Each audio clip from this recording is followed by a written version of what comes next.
arghentrock.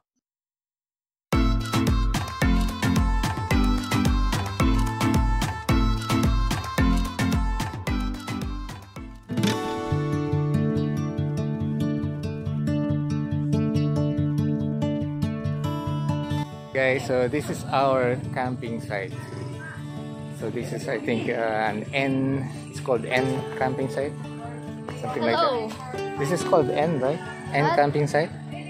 What? This is called the N camping site, right? Yeah.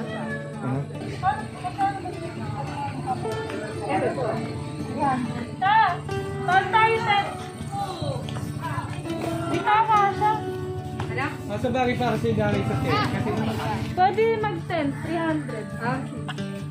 Ano po yung ano niyo, ma'am? Ayan po. Tapos may electric fan po doon ba? Okay. Tapos ito po yung lagay ng basura. Lutuan po. Tapos hugasan. Tapos yun po yung mga kaldero na gagamitin. Tapos ito po yung switch sa ilaw. Okay. Switch sa ilaw. Yan. Bawal ang rice cooker dito kasi kailangan matipid kuryente. Ayan.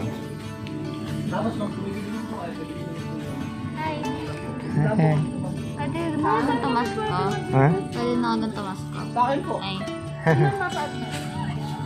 Tatlo lang kasi doon. Tatlo po. Ako na po magkakapit naman. Hindi po ma'am yung cooler na gagamitin mo rin po. May mga pahiram po yan tapos. For me, please. I will do something. Lalagay lang yung basura doon. Hindi po magalit ang ano. Tapos yung bonfire po mo, magalit lang kayo ano doon. Okay, yung bonfire area. Opo!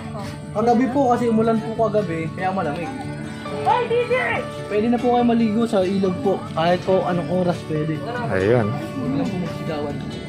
Ang tubig lang po, pambata lang po siya. Pwede pang matanda sa baba. Maganda yan. Ano nga pala pangalan mo, sorry? John Ray po, John Ray.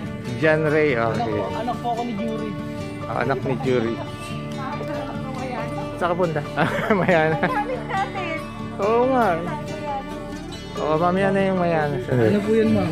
Kung gusto niyo pong buhay, pinag-ibenta po kami. Kung gusto niyo naman po humingi, pwede naman po. Kasi naman po kasi yung ibang guest namin, ma'am, hindi po nagpapaalam. Basta po pagdating namin, pagtapos po nila, wala na, bus na. Kalbo na. Ay, wag naman. Kaya po nagagalit yung asawa ko.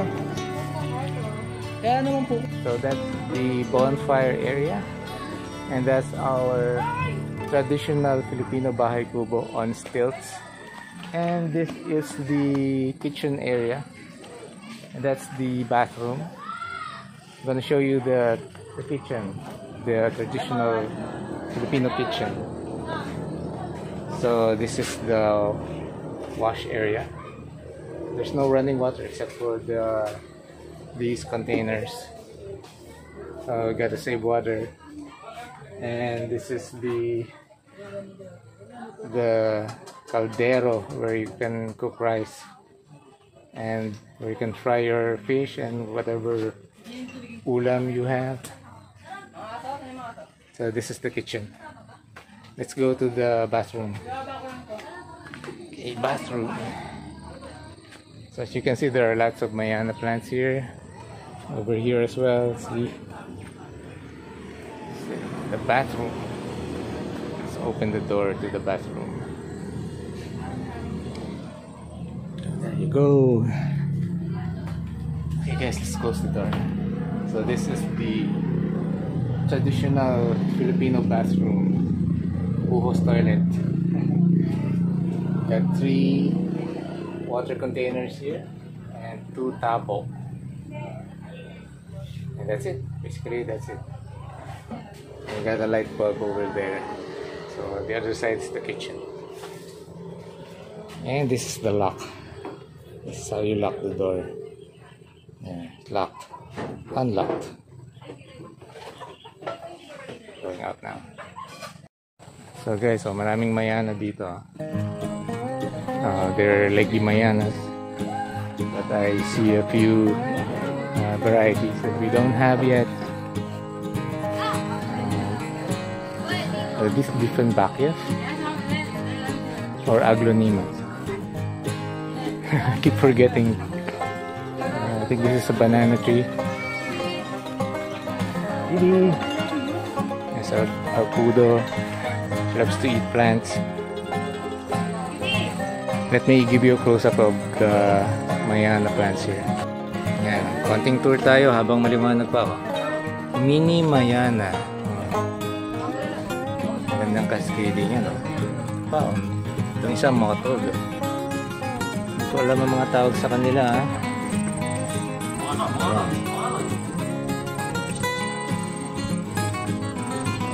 Ito yung paborito ni Simpleng Hardin. Yan, favorite ni Simpleng Hardin yan. Ito yung makulay na Mayana. Direct to soil yung mga yan.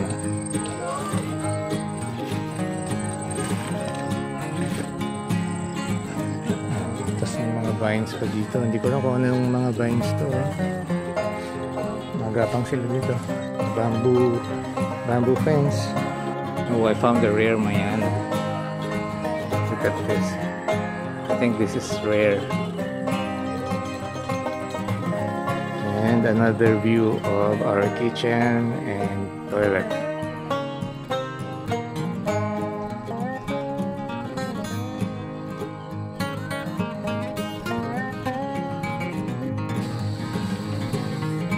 Wow, Didi wants to climb up the Bahay Kubo.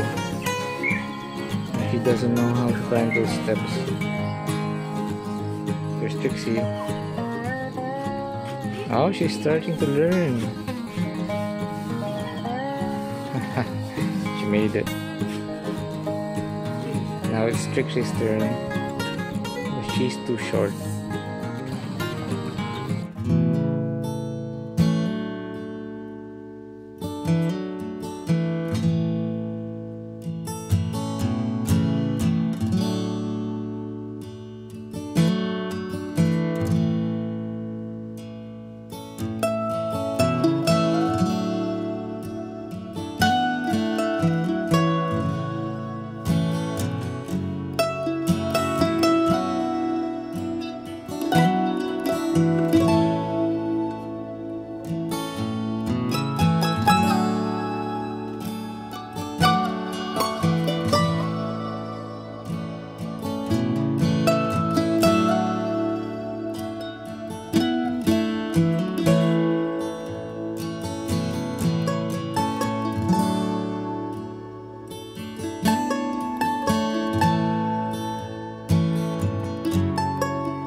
Over here is the swim area.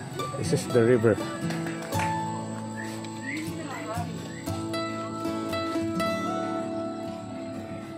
Here's a view of the Nipa River. Hello again. They've got a few people already swimming in there. And you can see it's bordered by the mountains of Daraitan.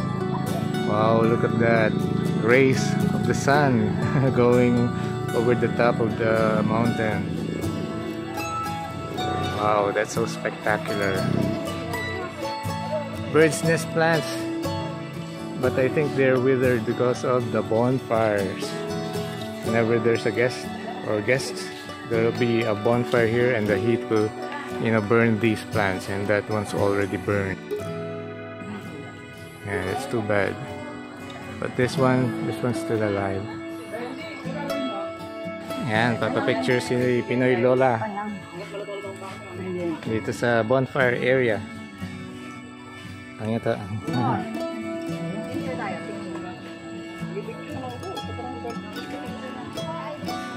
Oh, saan ako? Saan ako pupwesto dito? Dito? Dito? Sa harap? Picture taking muna. Ikaw? Siya. Okay. Kasi baka gumulong si Mother. Sige, picture. 1, 2, 3. Ayan oh, maraming nagre-request sa akin na magpa-picture oh. Ayun oh, kita niyo oh, ayun oh. Ayun oh, nagre-request sa pa-picture oh. Yung maka-vlog. Ayan na, nagpapa-picture na sila. 1, 2, 3. Papa. 1, 2, 3. Nawigin mo. Hindi ko na tayo. Tara. Tara. Di mo na kayo kakain? Ay, magsasaing pa pala ako. Oo. Niluluto pala. Asan yung pang ano ko, ma? Di ba maliligo? Sila, wala. Alright, so we'll be starting our stove lighting. Tama kuya, sindihan mo to. Yan, una muna candle. Candle lighting ceremony. Yan, tapos sindihan yung papel. Ilagay doon sa loob ng stove. O, ngayon aapoy ngayon tong mga ating charcoal. Hindi. Kamay pa natin. Yan.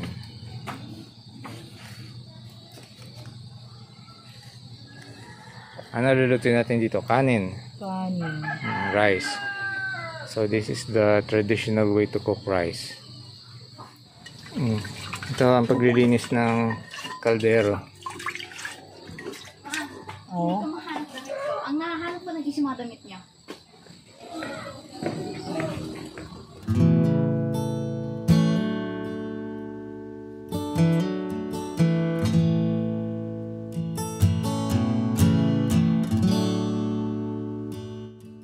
Naluto na ang rice. Yan. This will be ready in about an hour. Chupi, chupi, chupi, chupi.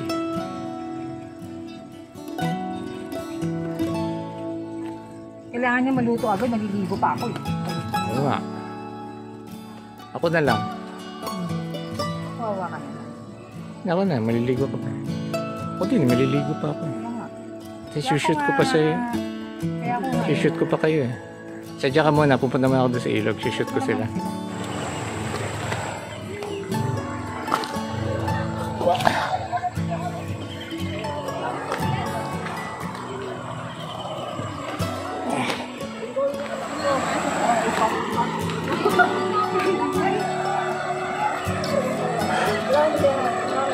There they are.